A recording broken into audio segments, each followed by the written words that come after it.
Hi everyone, welcome to our pathways academy. আজকে আমি তোমাদেরকে পড়াবো সেন্টেন্স, বাক্য ফর অল ক্লাস।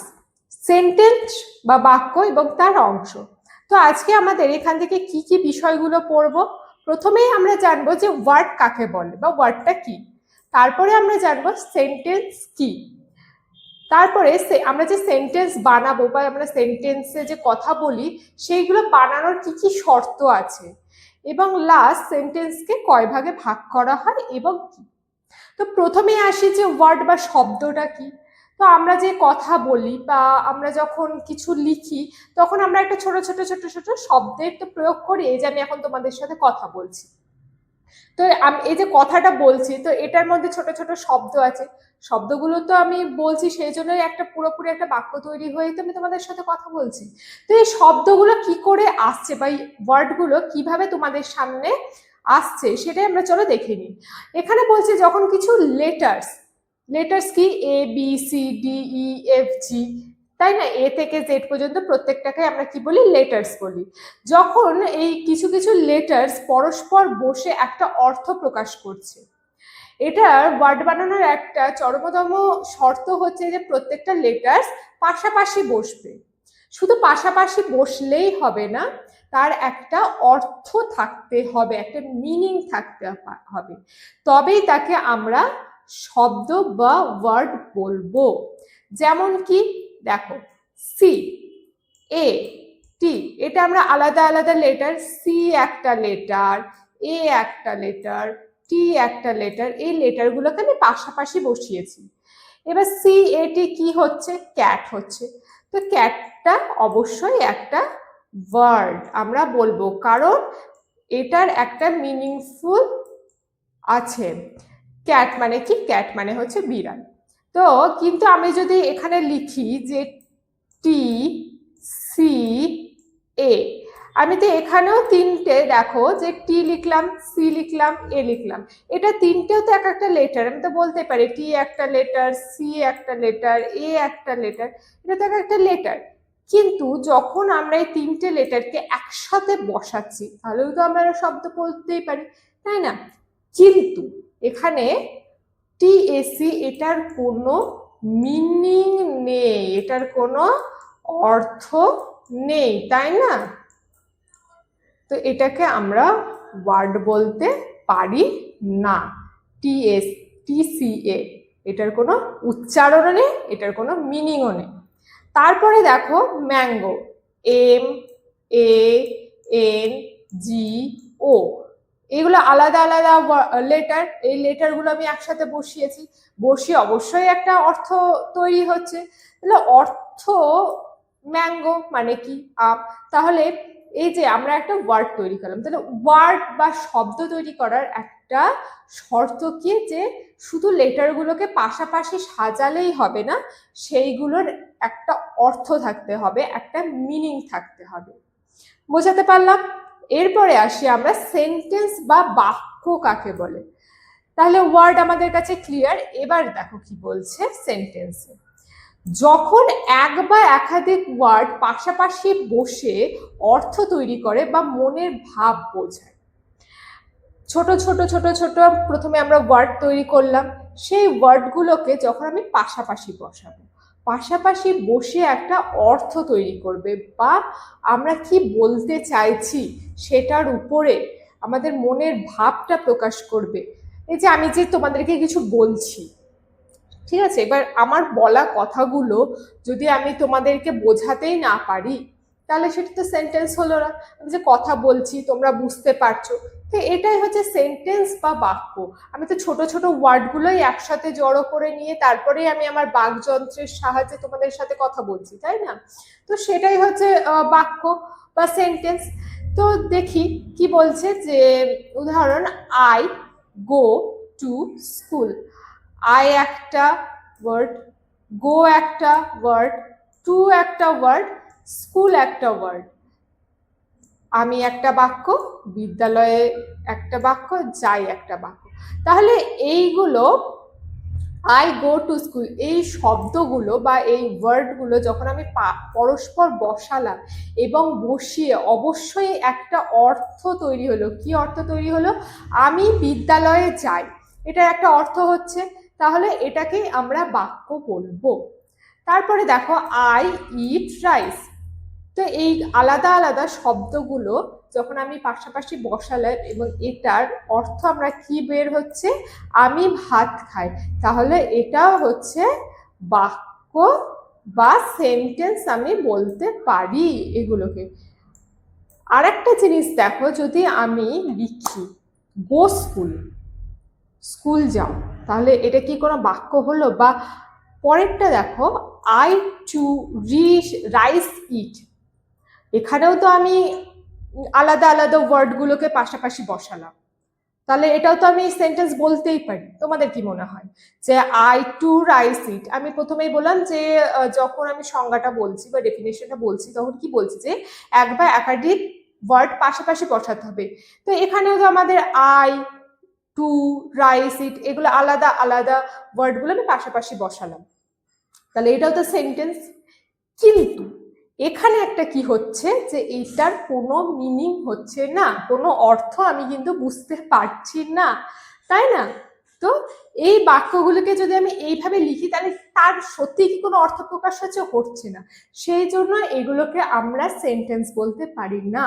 আমরা সেন্টেন্স তখনই তোমাদের বলতে পারি যখন তার কোনো একটা সম্পূর্ণ অর্থ থাকবে, যেটার দ্বারা আমরা আমার মনের ভাবটা তোমাকে বোঝাতে পারবো, সেটাই হচ্ছে সেন্টেন্স বা বাক্য। নেক্সট দেখো বলছে the dog flies in the sky, the dog আছে, ভার্বের জন্য ফ্লাইজ আছে, ইন দ্য স্কাই আছে, তাই তো? বাংলাতে কি হচ্ছে? কুকুরটি আকাশে উঠছে। তো এখানে দেখো প্রত্যেকটা জিনিস সুন্দরভাবে সাজানো আছে আমাদের বাক্য গঠনের জন্য যা যা দরকার।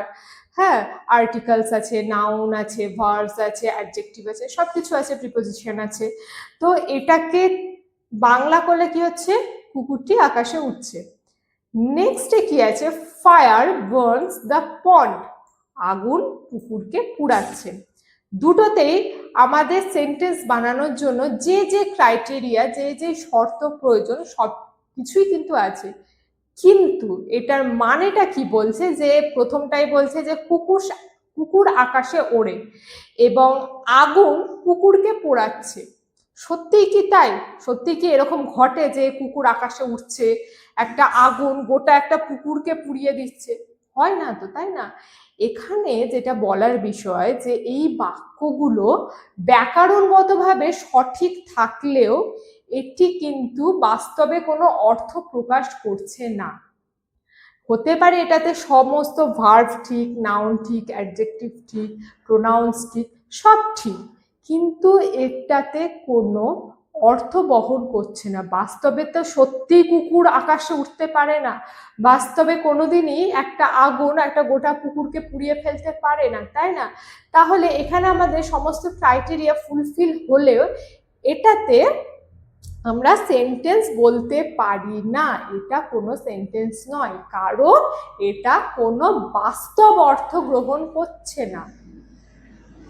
নেক্সট দেখো যে আমরা যে বাক্য গঠন করব, আমরা যে ইংরেজিতে সেন্টেন্স লিখবো, আমরা যে প্যারাগ্রাফ লিখবো, আমরা যে রাইটিং লিখবো, বা আমরা যদি কোনো কোশ্চেন অ্যান্সার লিখি, আমরা সেগুলোকে কিভাবে লিখবো?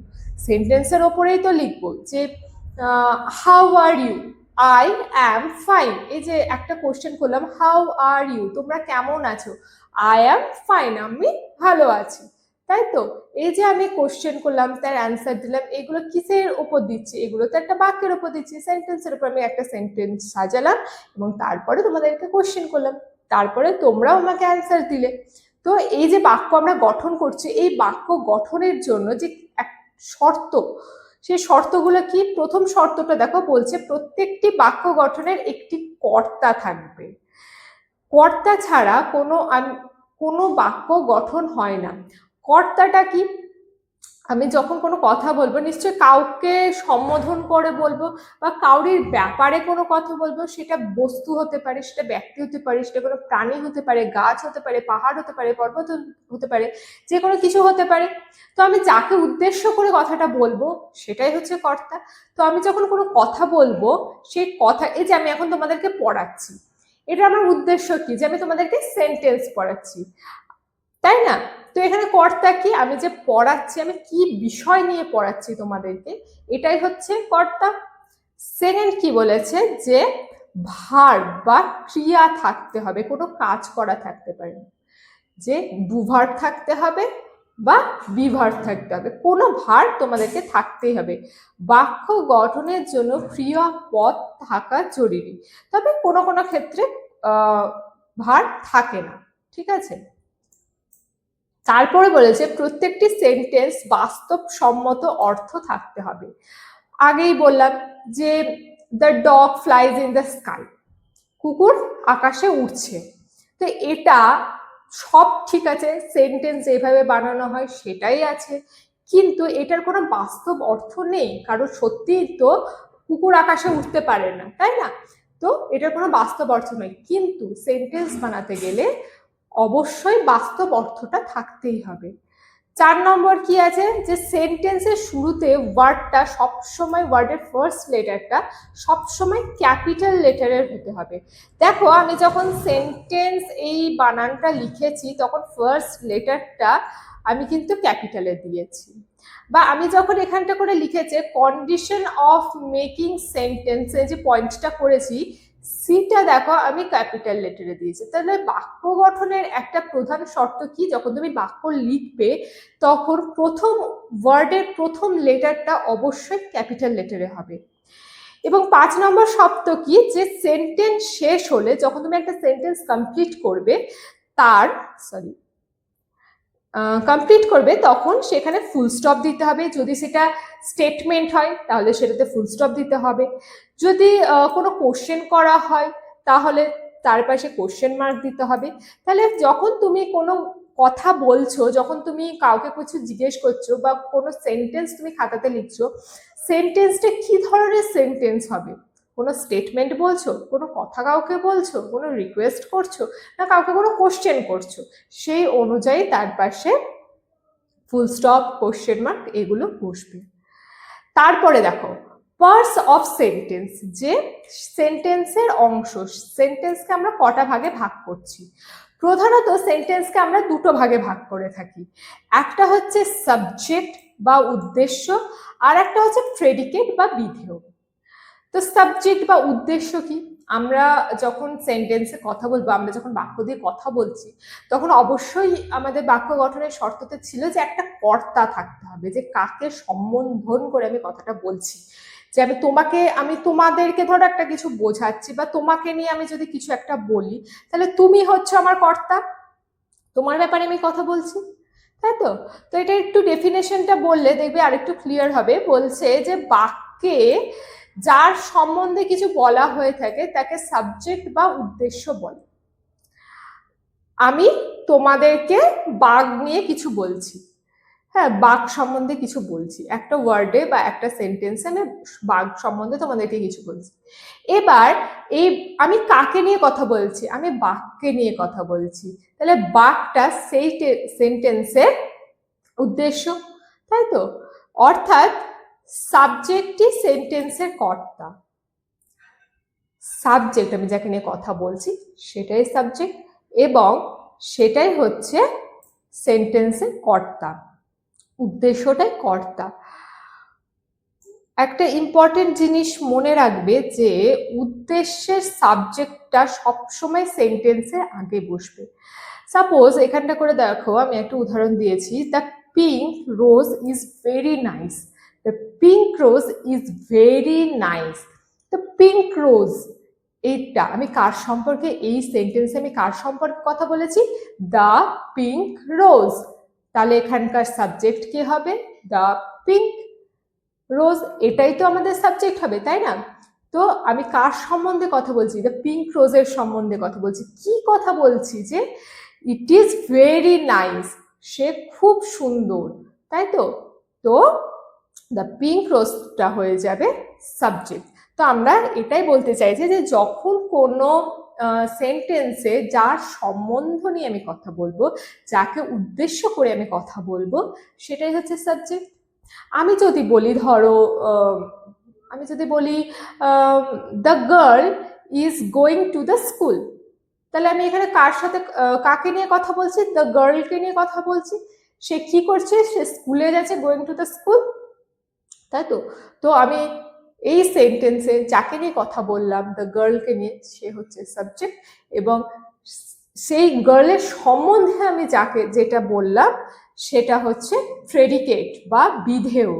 তাহলে বলছে দেখো, বাক্যের সাবজেক্ট সম্পর্কে যা কিছু বলা হয় সেটাই হচ্ছে প্রেডিকেট বা বিধেয়। এই যে the girl is going to the school, আমি গার্লের সম্পর্কে কি বলছি? যে সে স্কুলে যাচ্ছে। বা এখানে উদাহরণে আমি যেটা বলছি, the pink rose is very nice, রোজটা কেমন? Is very nice. তো এটা হচ্ছে প্রেডিকেট।